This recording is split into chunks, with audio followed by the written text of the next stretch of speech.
குறைந்த விலை நிறைந்த தரம் தங்கள் தேவைகள் அனைத்தும் ஒரே இடத்தில் ஜெயச்சந்திரன்.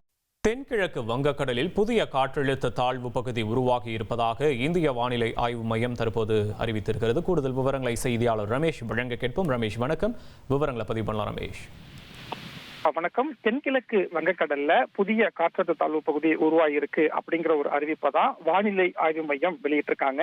இன்று காலை சரியாக 5:30 மணிக்கு இந்த புதிய காற்றழுத்த தாழ்வு பகுதி அப்படிங்கிறது உருவாகியிருக்கு.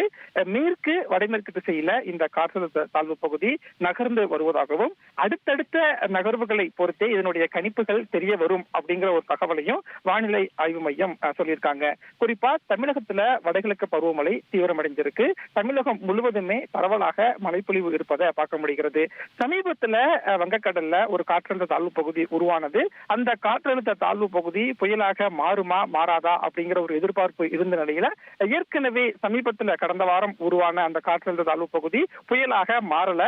இதனால தமிழகத்துக்கு பெரிய அளவுல மழைப்பொழிவு இல்லாம இருந்தது. இந்த சூழல்ல வடகிழக்கு பருவமழையில இப்ப இரண்டாவதாக ஒரு காற்றழுத்த தாழ்வு பகுதி உருவாகியிருக்கு. இந்த காற்றழுத்த தாழ்வு பகுதி வரக்கூடிய நாட்கள்ல புயலாக மாறக்கூடிய வாய்ப்பு இருக்கு அப்படிங்கிறது தான் வானிலை ஆய்வாளர்களுடைய ஒரு கணிப்பாக இருக்கிறது. அடுத்தடுத்த நகர்வுகளை பொறுத்தே இதனுடைய தெளிவான ஒரு தகவல் தெரிய வரும் அப்படிங்கிற ஒரு முடிவு தகவலை தான் வானிலை ஆய்வு மையம் சொல்லியிருக்காங்க.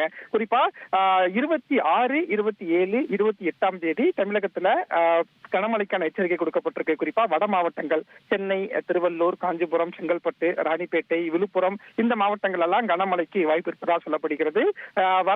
நாளை மறுதினம் இந்த புதிய காற்றழுத்த தாழ்வு பகுதி காற்றழுத்த தாழ்வு மண்டலமாக மாறும் பட்சத்துல புயலாக மாறக்கூடிய வாய்ப்பு இருக்கலாம் அப்படிங்கிற ஒரு தகவல் தான் வானிலை ஆய்வாளர்கள் சொல்லக்கூடிய ஒரு தகவலாக இருக்கிறது. இப்போதைய சூழல்ல இந்த வடகிழக்கு பருவமழையில இரண்டாவதாக ஒரு புதிய காற்றழுத்த தாழ்வு பகுதி அப்படிங்கிறது உருவாகியிருக்கு. விவரங்களுக்கு நன்றி ரமேஷ். குறைந்த விலை நிறைந்த தரம் தங்கள் தேவைகள் அனைத்தும் ஒரே இடத்தில் ஜெயச்சந்திரன்.